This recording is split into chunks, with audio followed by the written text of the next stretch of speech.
بسم الله الرحمن الرحيم والصلاة والسلام على أشرف المرسلين. السلام عليكم ورحمة الله. Bonjour.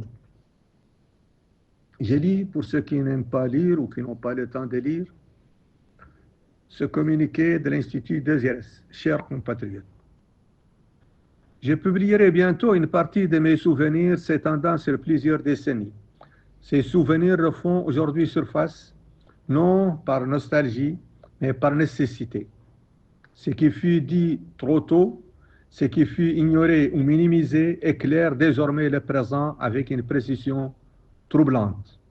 Le temps n'a pas affaibli mes paroles, il les a éprouvées. Il ne s'agit ni d'un règlement de compte, ni d'une revendication de lucidité solitaire. Il s'agit tout simplement d'un appel à la mémoire, à la responsabilité et à la conscience nationale. Car les nations, comme les hommes, ne trébuchent jamais par hasard.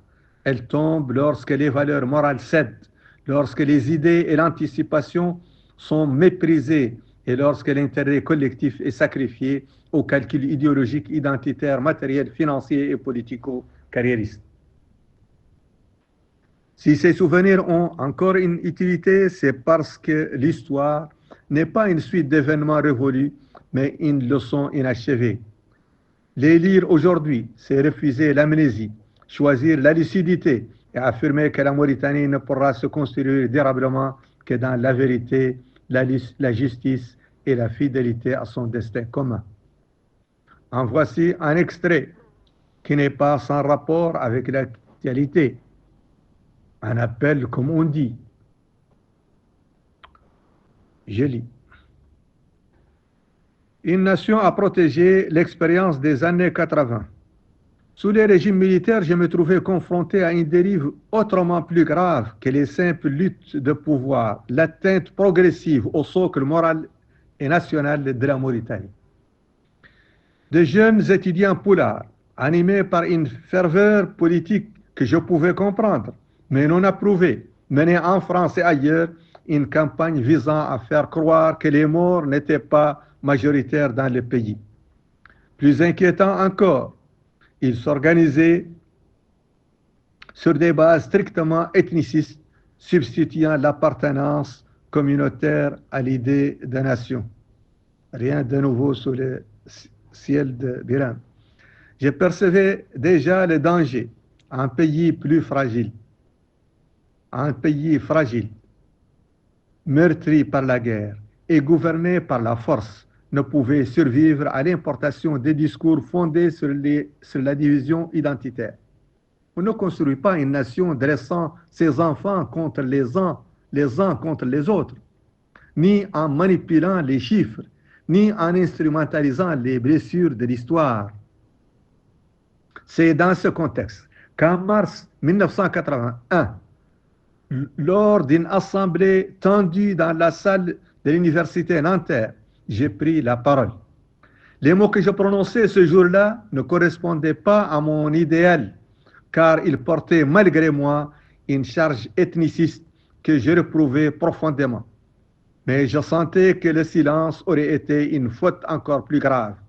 J'ai lancé alors d'une voix que l'émotion rendait presque incontrôlable. Votre alliance avec les pro-Polisario est contre nature. Le réveil des morts sera brutal. Par une propagande irresponsable, vous préparez la violence. Fin de citation. À cet instant précis, je m'effondrais en sanglots. Ce n'était pas un signe de faiblesse, mais la preuve d'un déchirement intérieur, celui d'un homme partagé entre son rejet absolu de l'ethnicisme et son devoir d'alerter contre les conséquences mortelles de tels discours. Je ne défendais ni un groupe, ni une idéologie, mais l'idée même de la Mauritanie comme communauté de destin. Malgré cette émotion, j'ai réussi à empêcher l'Assemblée d'adopter une motion de soutien au pouvoir en place qui venait d'exécuter des officiers que je considérais comme des symboles de courage et de loyauté nationale. L'aviateur vétéran, le colonel Kader, le colonel émir Ahmed Salim Moussidi et le commandant Nyang, paix à leurs âmes.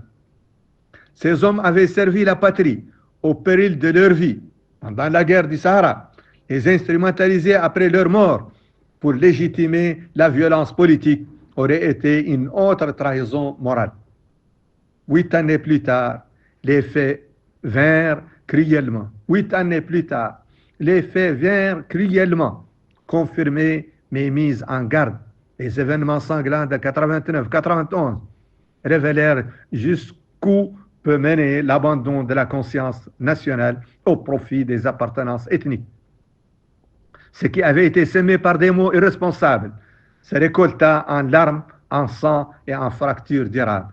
En un mot, cette expérience renforça en moi une conviction profonde. La nation est un héritage fragile et la responsabilité morale des élites politiques, militaires, intellectuelles ou étudiantes est de la protéger, non de la sacrifier à des calculs idéologiques, identitaires, matériels ou financiers ou encore politico-carriéristes. Lorsque les valeurs morales cèdent, la violence n'est jamais loin. Ces souvenirs s'étendant sur plusieurs décennies ne sont pas pour ressasser le passé, ils sont un appel à la vigilance, à la lucidité, à la conscience nationale. Les lire et les diffuser aujourd'hui, c'est choisir la vérité, la justice et la fidélité au destin commun de la Mauritanie. Ces souvenirs s'étendant sur plusieurs décennies ne sont pas pour ressasser le passé. Ils sont un appel à la vigilance, à la lucidité, à la conscience nationale. Les lire et les diffuser aujourd'hui, c'est choisir la vérité, la justice et la fidélité au destin commun de la Mauritanie. Mohamed Hassan, président fondateur de l'Institut Désirès, 13-12-2025. Je vous remercie infiniment.